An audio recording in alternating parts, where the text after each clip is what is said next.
लाल किताब जो आईना है भविष्य का, उसे जानिए देश के प्रमुख अनुभवी और विशिष्ट लाल किताब ज्योतिष श्री रविंदर रावत जी के साथ। कंप्लीट लाल किताब कोर्स सीखिए ऑनलाइन अपनी सुविधा अनुसार, अपनी पसंद के टाइम पर। और जानकारी के लिए विजिट करें onlineastro.net। नमस्कार दोस्तों, मैं रविंदर रावत आप सभी का स्वागत करता हूं आप ही के चैनल में जिसका नाम है योर एस्ट्रो हेल्थ। दोस्तों, हमारे बड़े बुजुर्गों ने, हमारे समाज ने और हमारे इंसान होने के भाव को जागृत रखने के लिए हम लोग एक बात तो हमेशा मानते हैं कि हमें दूसरों की सहायता करनी चाहिए। इंसानियत वही मानी जाती है जब हम किसी की मदद करें या हम दान पुण्य करें।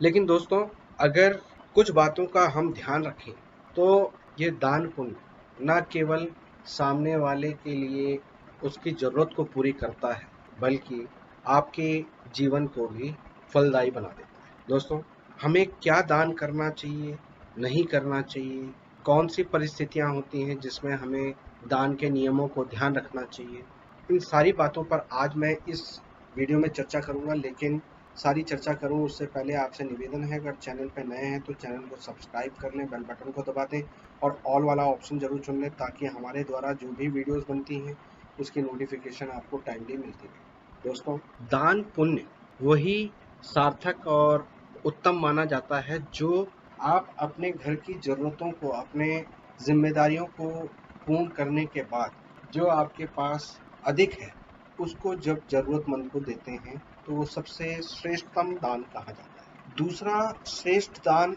उसे कहा जाता है जो आप अपने सुख सुविधाओं से कम करके दूसरों को देते हैं, वो दान उत्तम कहलाता है। और तीसरा दान वो दान श्रेष्ठ होता है जिसके बारे में आप किसी के साथ व्याख्यान नहीं करते, उसके बारे में बताते नहीं फिरते, यानी गुप्त दान। दोस्तों, दानों के बहुत सारे नियम हैं।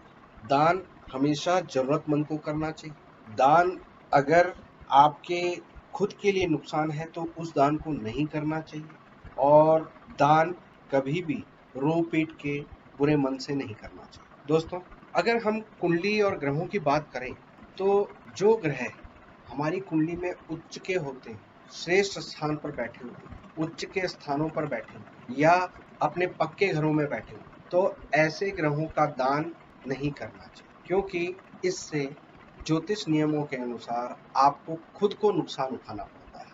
दोस्तों, कई परिस्थितियों में हमें ऐसे दान भी नहीं करने चाहिए, जैसे कोई ग्रह नीच का बैठा है, कमजोर घर में बैठा है, तो उसके दान नहीं करना चाहिए। उदाहरण के लिए अगर मैं बोलूं कि किसी उच्च के ग्रह का दान नहीं करना चाहिए, मान लीजिए किसी का मंगल अपने श्रेष्ठ घरों में बैठा है, जैसे कि 10वें घर में बैठा है, तो उसका दान नहीं करना। शनि 10वें घर में बैठा है तो उसका दान नहीं करना चाहिए। इसी प्रकार कई बार ग्रह कमजोर स्थिति में होते हैं, जैसे मंगल छठे घर में है या चंद्रमा छठे घर में है, तो ऐसे में मंगल या चंद्रमा के यानी मीठे का या दूध का दान नहीं करना चाहिए। ऐसा करने से सामने वाले को, जिसको आप दान दे रहे हैं, उसको लाभ हो ना हो, आपको नुकसान हो।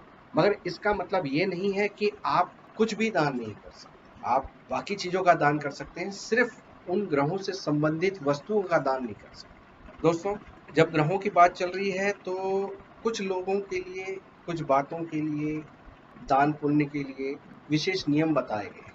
जैसे अगर चंद्रमा 12वें घर में है तो शिक्षा से जुड़ा हुआ दान आपके लिए अशुभ होता है, केवल शिक्षा से जुड़ा हुआ।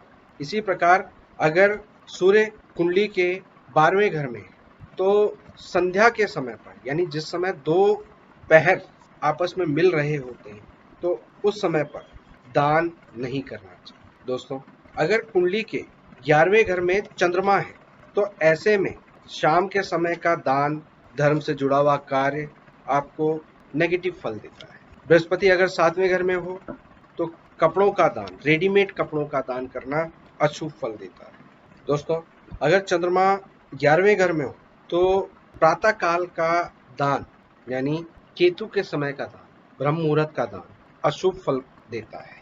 चंद्रमा 10वें घर में हो तो मुफ्त में दवाई का दान करना अशुभ फल देता है। दोस्तों, जब भी हम दान करें तो हमें प्रयास करना चाहिए कि हम पूर्वमुखी या उत्तरमुखी होकर सामने वाले को दान करें। जब हम घर में पूजन करते हैं तो आपने देखा होगा कि हमें पूर्वमुखी या उत्तरमुखी होने के लिए बोला जाता है।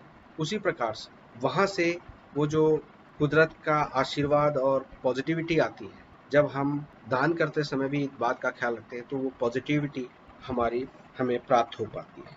दोस्तों, हमेशा कोशिश करनी चाहिए कि अपने बड़े बुजुर्गों के नाम से, पितरों के नाम से, जब भी आपके घर में कोई खुशी का मौका हो, खास दिन हो, जन्मदिन हो, सालगिरह हो, तो उस समय पर आपको सेवाएं देने वाले जो भी लोग घर में आते हैं, जैसे सफाई कर्मचारी या गार्ड आदि, या घर में काम करने वाली मेड, कुक, ये जो भी होते हैं, इनको आप कुछ मीठा बनाकर उन्हें दान देते हैं, साथ में कुछ उपहार स्वरूप दान देते हैं, पैसे देते हैं, तो आपको लाभ प्राप्त होता है।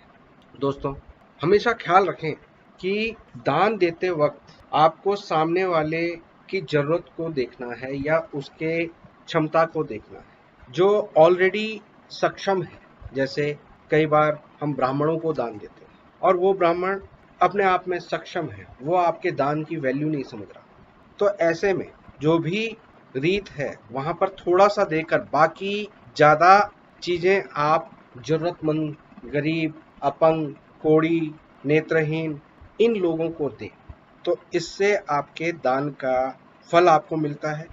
इसके अलावा जब कुछ समझ में ना आए तो पक्षियों को, जीव जंतुओं को जो केवल आप पर डिपेंडेंट है, वहाँ पर अगर आप गाय को कुछ खिला रहे हो या पक्षियों को कुछ डाल रहे हो, तो वो ये नहीं देखते कि आप गाड़ी से उतर के उन्हें डाल रहे हैं या आपने खीर में ड्राई फ्रूट्स डाले हैं कि नहीं डाले, आपने दक्षिणा ज़्यादा या कम तो नहीं दी है। वो जीव जंतु एक्चुअल में आपके दान के हकदार हैं, और जब उनको आप दान करते हैं तो आपको उसका पूरे पुण्य मिलता है और उससे आपके ग्रहों को भी शांति मिलती है। तो दोस्तों, उम्मीद करता हूँ कि आज की इस वीडियो से आपको दान का कर्म योग समझ में आया होगा। क्यों दान आपको फलित होता है और क्यों नहीं होता है, इसकी क्लैरिटी हुई होगी। वीडियो पसंद आई हो तो लाइक और शेयर ज़रूर करें। किसी भी तरह का डाउट रह गया हो तो आप हमें कमेंट बॉक्स में लिख सकते हैं। फिलहाल के लिए मैं अपनी वाणी को विराम देता हूँ। ओम नमः शिवाय।